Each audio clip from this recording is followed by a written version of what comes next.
Hace 540 millones de años, el aumento del oxígeno en el océano habría permitido, por primera vez en la historia, la aparición de depredadores. El auge de los carnívoros desencadenó una carrera evolutiva que condujo a la formación de diversos tipos de cuerpos y comportamientos que poblaron los océanos durante los siguientes millones de años. A este acontecimiento se lo conoce como la explosión cámbrica. La explosión cámbrica está marcada por la evolución de partes duras del cuerpo, como las conchas formadas de carbonato de calcio. Muchos linajes de animales desarrollaron partes duras de forma independiente al mismo tiempo, como protección contra los depredadores. Tanto depredadores como presas evolucionaron en diversas especies, extremadamente distintas unas de otras. Y por lo diferente que eran muchos de estos animales de los actuales, a veces se dice que este era un periodo experimental de la vida, con animales tan raros que parecían de otro planeta. La vida en las regiones poco profundas del océano marino se había diversificado mucho.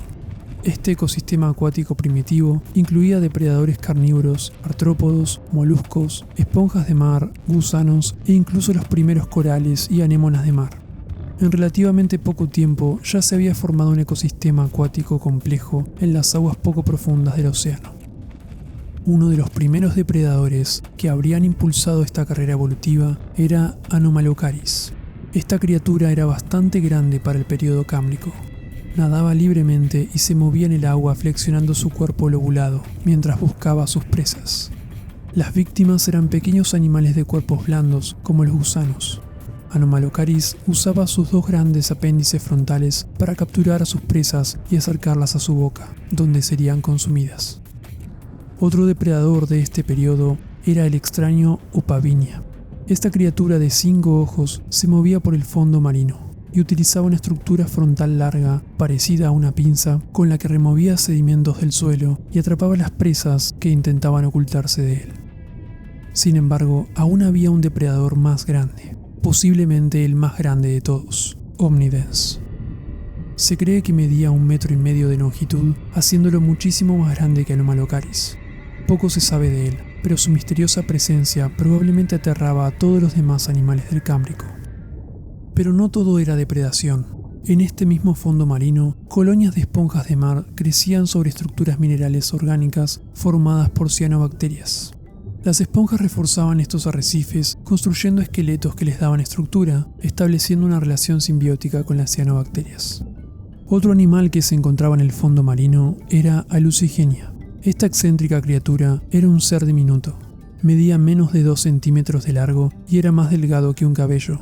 El lado superior de su cuerpo tubular estaba cubierto de espinas, mientras que en el lado inferior tenía apéndices con los que se desplazaba. Se cree que Alucigenia utilizaba su extraña disposición bucal para succionar lo que comía y luego llevarlo hacia su intestino. Y si vamos a hablar del Cámbrico, no nos podemos olvidar de su animal más abundante, los trilobites. Estos artrópodos poblaron los ambientes oceánicos de todo el mundo, superando en cantidad al resto de los animales de la época.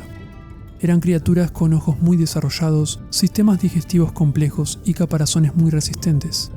Cuando eran acorralados y tenían que defenderse de un depredador, se contraían tomando la forma de una bola, usando su duro caparazón para proteger las partes blandas de su cuerpo.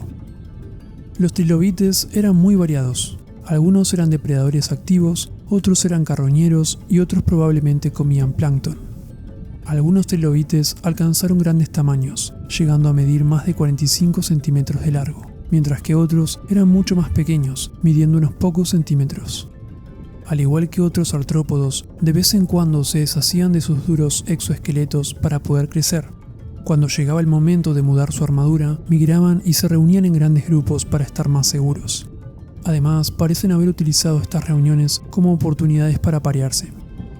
Este comportamiento cooperativo aumentaba sus probabilidades de sobrevivir y reproducirse, beneficiando a toda la comunidad.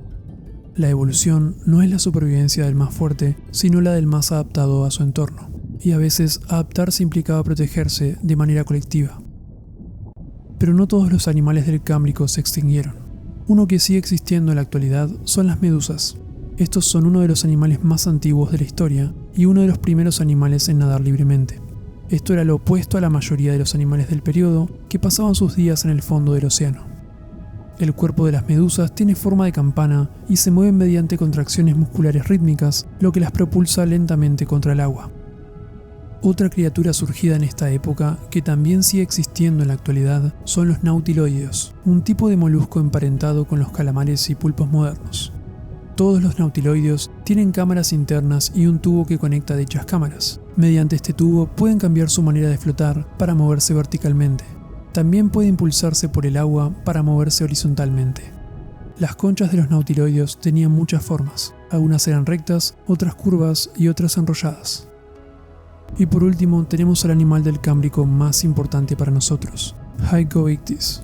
Esta pequeña criatura de 2,5 centímetros fue uno de los primeros peces de la historia. Incluso es posible que haya sido el primero. Por lo tanto, este vertebrado podría ser el ancestro de todos los peces y de todos los animales que evolucionaron de los peces, como nosotros. Este animal había desarrollado un cerebro complejo y un cráneo, pero todavía no una mandíbula. Tenía ojos bien desarrollados, así como también tenía un buen sistema auditivo y olfativo. Estos sistemas sensoriales impulsaron la posterior diversificación de los vertebrados. Y si recordamos que Anomalocaris buscaba presas de cuerpos blandos, es posible que nuestro ancestro, Hygoichthys, haya estado entre sus víctimas. Por suerte, varios lograron sobrevivir a sus depredadores y dar el siguiente paso evolutivo. El período cámbrico vio surgir una explosión de vida nunca antes vista en la Tierra, pero este fue solo el comienzo. En el siguiente periodo surgirán especies con formas, tamaños y habilidades que eclipsarán todo lo visto hasta ahora.